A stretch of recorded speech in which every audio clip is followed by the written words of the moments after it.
daí, pessoas, tudo tranquilo?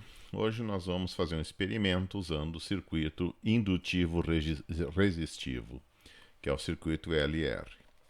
Então, em geral, a autoindutância de um circuito é aquilo que vai impedir, a gente já sabe, né, a corrente de aumentar ou diminuir drasticamente.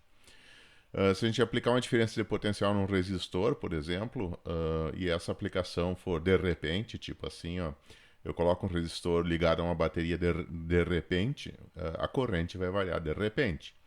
No caso do circuito indutivo resistivo, obviamente a indutância vai fazer uma oposição a isso e não vai deixar a corrente elétrica variar rapidamente com o tempo. Então, quanto maior for o valor de indutância, mais lento a gente espera que as variações ocorram daí. Ok? Então, praticamente, né, a gente fazendo o experimento, nós vamos desprezar a autoindutância e a resistência dos fios assim de conexão. Tá? E nós vamos considerar apenas um circuito indutivo, tanto quando ele é ligado, quando ele é desligado, praticamente. Então, para a gente ligar, nós podemos observar aqui, né? Nós temos aqui uma fonte de alimentação que presume-se que seja ideal, mas na realidade ela não é. Quando ligar um circuito, vai ter uma demanda de corrente, essa demanda pode afetar a diferença de potencial.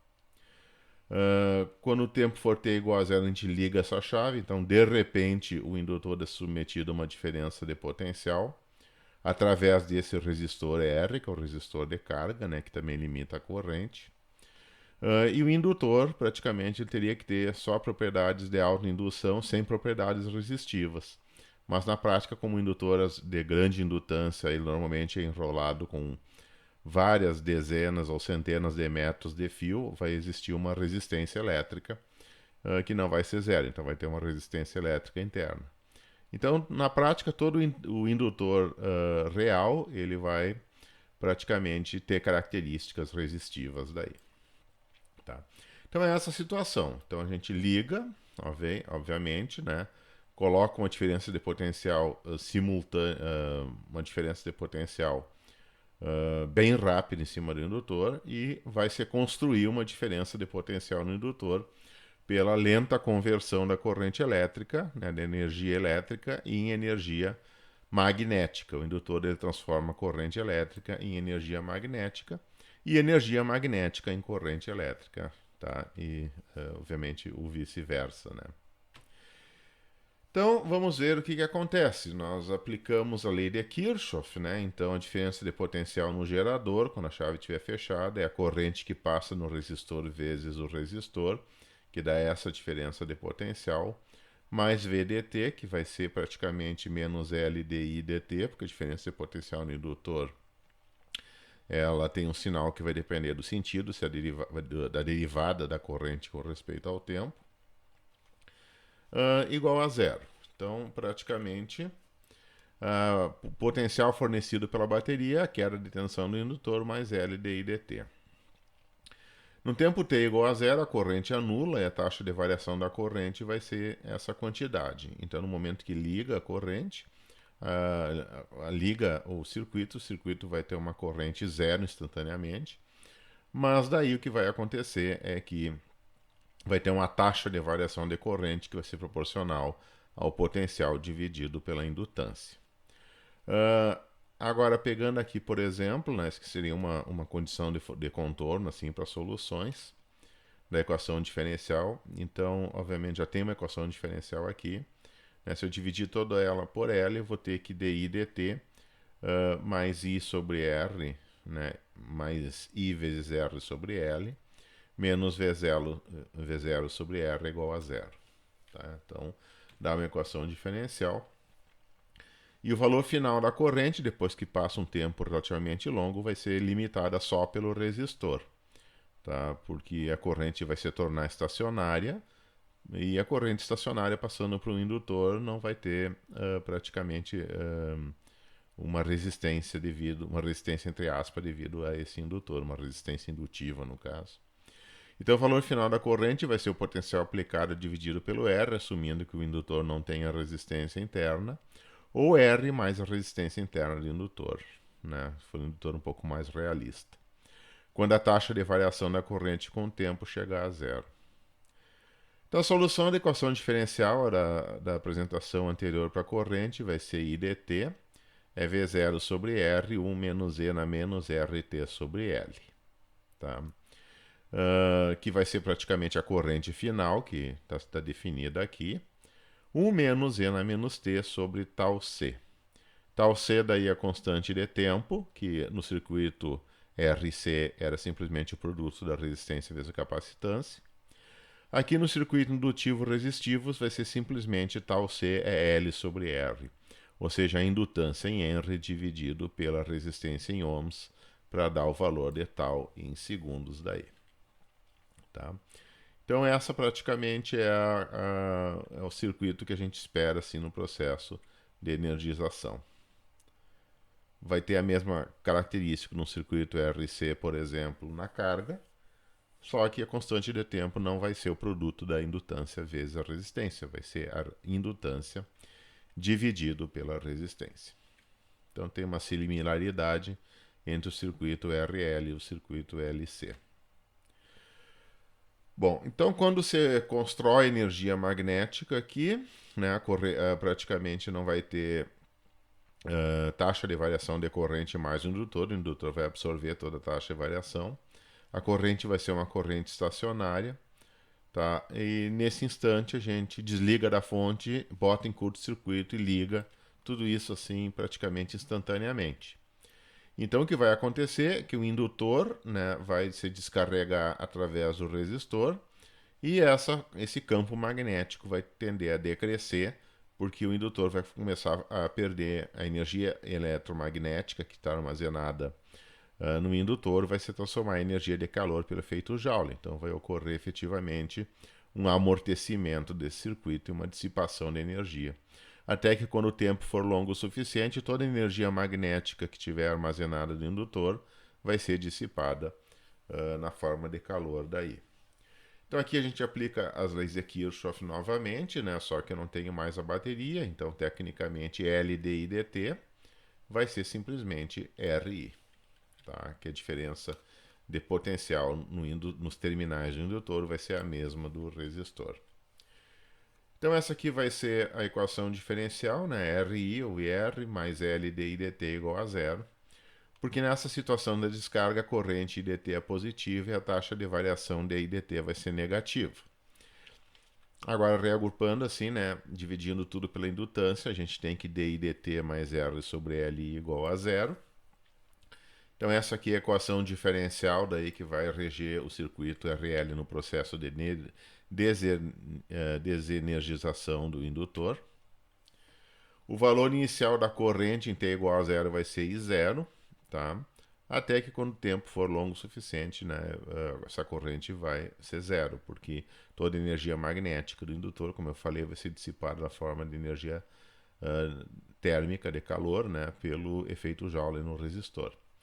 Então o valor inicial do coeficiente angular da curva de descarregamento é dI dt menos R0 sobre L. Tá? Isso aqui é uma coisa interessante também.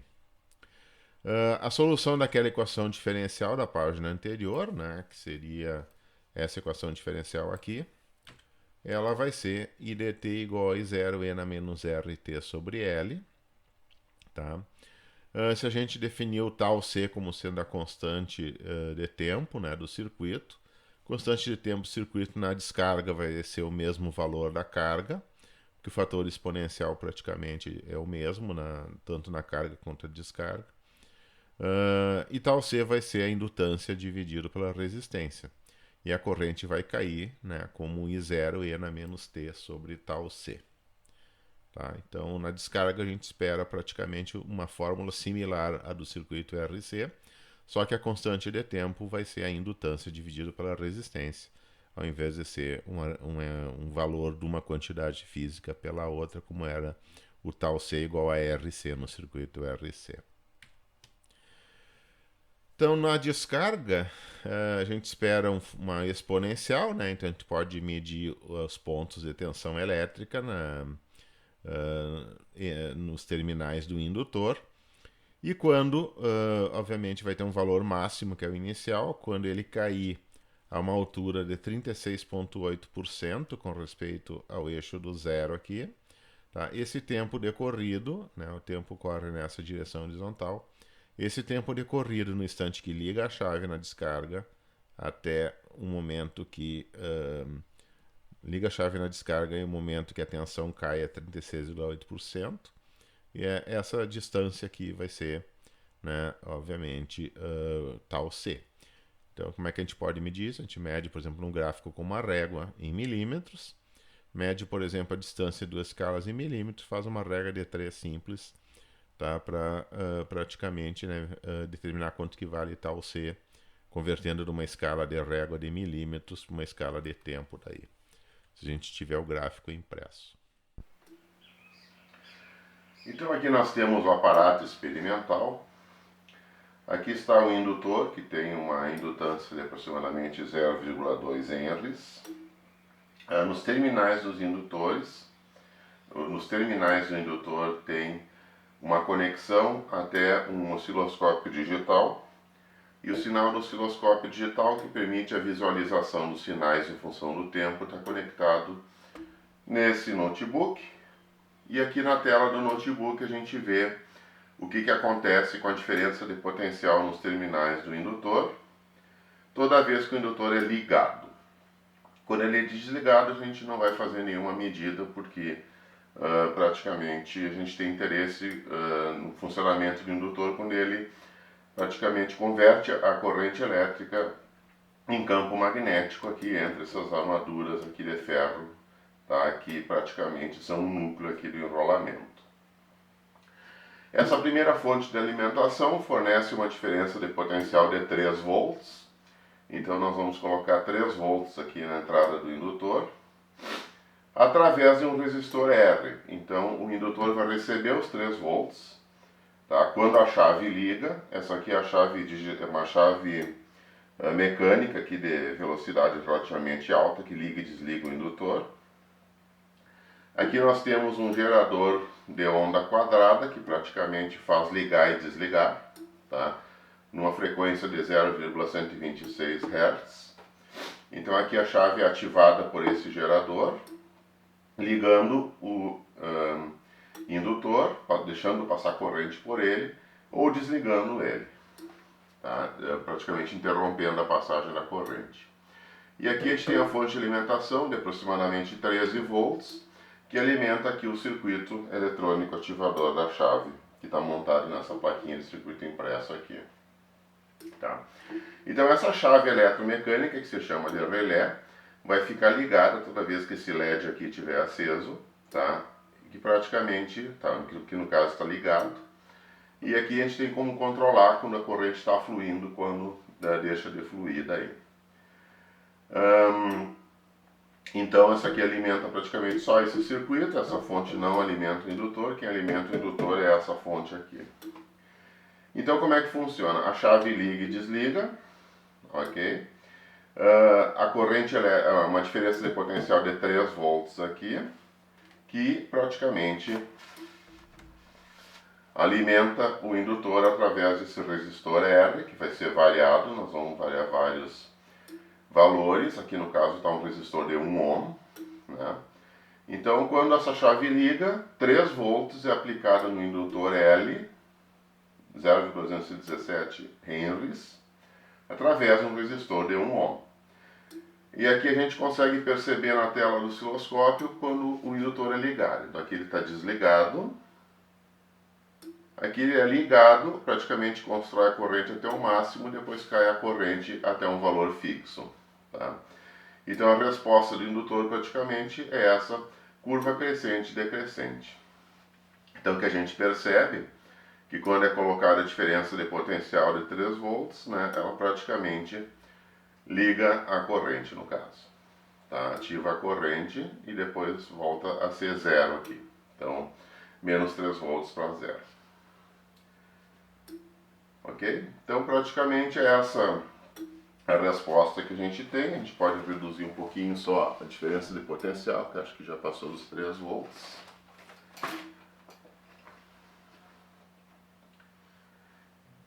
Então a gente percebe que ligando a gente tem um fator de amortecimento aqui, né, devido a transferência de corrente elétrica, da energia dos elétrons para a energia de campo magnético, que é isso que o indutor faz.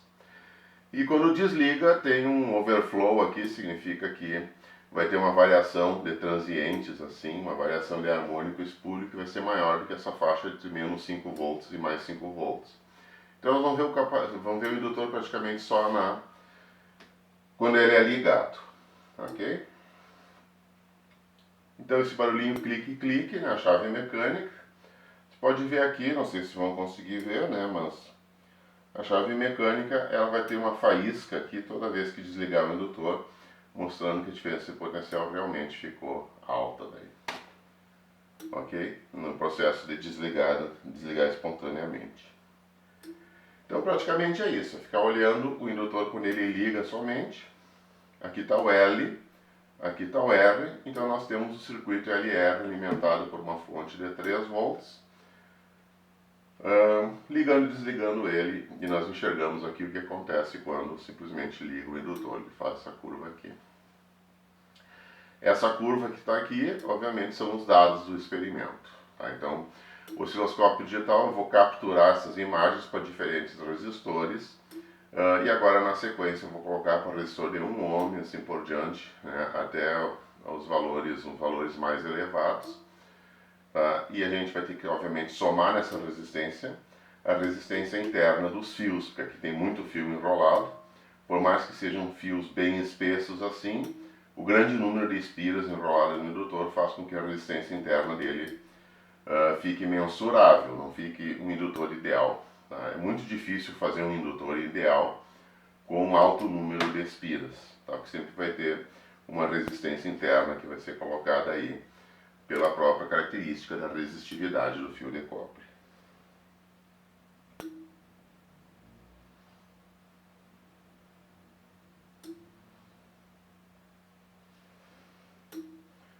Ok? Então é só olhar aqui mais uma vez, ó. Deu, ligou, ó. Desligou, ligou, desligou, ligou, desligou. Ligou, então a gente pode ver que essas curvas são características do indutor daí. Tá? O indutor no processo de carga.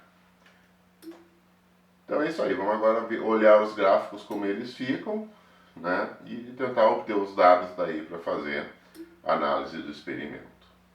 Então só repetindo, osciloscópio digital mede a diferença de potencial nos terminais do indutor, que é carregado com uma fonte de 3 volts a partir de uma resistência R, que pode ser variável, aqui no caso está 1 ohm, e o circuito é ligado e desligado automaticamente por meio de um gerador de frequência e uma chave eletrônica, chave eletromecânica chamada de relé, que é alimentado por essa fonte aqui. Tá? Então, o circuito liga e desliga alimentado por essa fonte não alimenta o indutor, quem alimenta o indutor é essa aqui. Tá? E praticamente a gente observa ali no osciloscópio o que acontece no processo que coloca diferença de potencial nos terminais do indutor. Feito, então, vamos lá coletar os dados agora e ver como é que ficam os gráficos para diferentes resistores.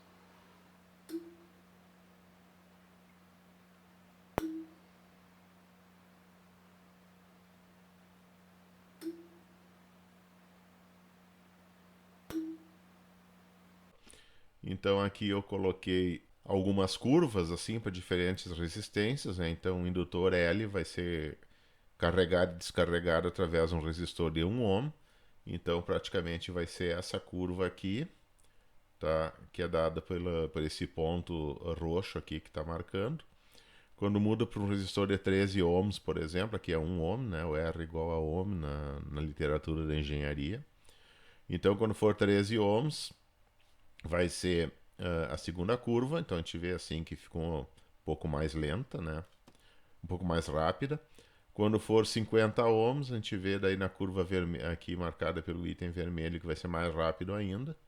Quando o resistor da IR for 99 ohms, a gente vê que a curva ficou mais rápida, ou seja, demorou menos tempo para fazer o ciclo. E quando for círculo de descarga, né, e círculo de carga, e quando for 248 ohms, que seria esse círculo azul, a gente tem assim o máximo praticamente, tá? O máximo de velocidade.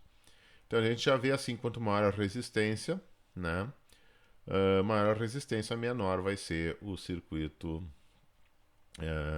menor vai ser o tempo de descarga ou o tempo de carga do circuito, até passar por um valor fixo, aqui no caso, por exemplo, 1 volt. Tá? Então essas são curvas de resistência diferentes superpostas, mostrando que, pelo menos qualitativamente, as soluções daquela equação diferencial, elas faz sentido dizer que existe uma constante de tempo, que dá a duração do período de carga e período de descarga, quando o circuito é chaveado daí. Tá? Então aqui eu vou dar a curva daí, dos dados obtidos com o osciloscópio para o resistor de 1 ohm. Aqui para um resistor de 13 ohms, que também dá para medir o tempo de descarga, o tempo de carga aqui, né, pela geometria da curva. Depois aqui 50 ohms, também dá para medir o tempo necessário, né, por exemplo, para sair do ponto zero e chegar a, 36, a 67% da carga. Então esse tempo seria praticamente um tal C. Ou então aqui do máximo até cair 36% da carga, que seria aproximadamente o mesmo tempo. Né? Então também, se a carga e descarga for feita pelo mesmo resistor, né, obviamente a figura tem que ser um pouco mais simétrica daí. Claro que não vai ser bem simétrica por causa de erros experimentais e erros de construção de indutor e tudo mais. Aqui para 99 ohms, tá? Também dá para ver que ela é um pouco mais estreita do que a anterior, então aumentando a resistência vai diminuir o tempo de descarga, o tempo de carga. 150 ohms. E finalmente 248 ohms, né, que foi o último resistor utilizado. Ok?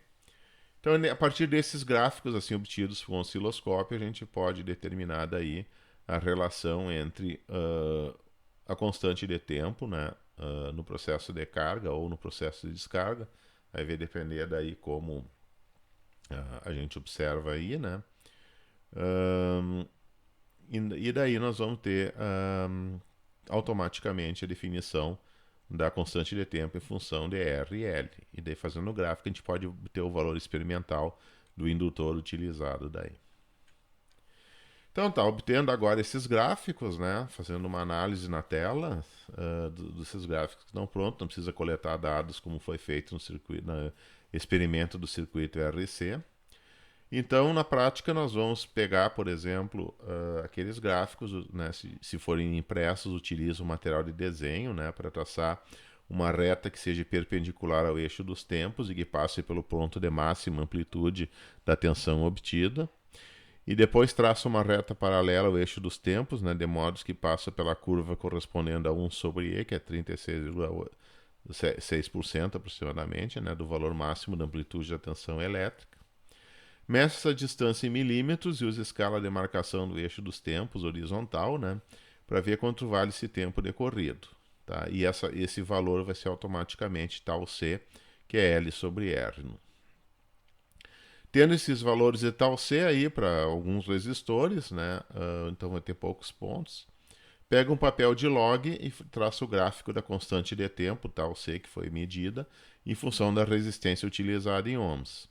Aí, obviamente, a gente espera que, né, seja uma relação inversamente proporcional. Então, vai dar uma reta com declividade menos 1. E ajustando essa declividade, a gente pode observar daí encontrar o valor, né, dessa constante de proporcionalidade, praticamente, que vai ser a indutância, que é a informação que a gente quer. A indutância daí em Henrys. Então, isso é tudo que tem que ser feito, né? O que esses dados significam, né? Observar daí a teoria e como que a gente pode comprovar a teoria a partir de um experimento relativamente simples. Um grande abraço para todos, espero que tenham coletado os dados direito, né? E até o próximo experimento. Né? Qualquer questão, né, pode colocar na seção de comentários aqui embaixo. Grande abraço a todos, tchau, tchau.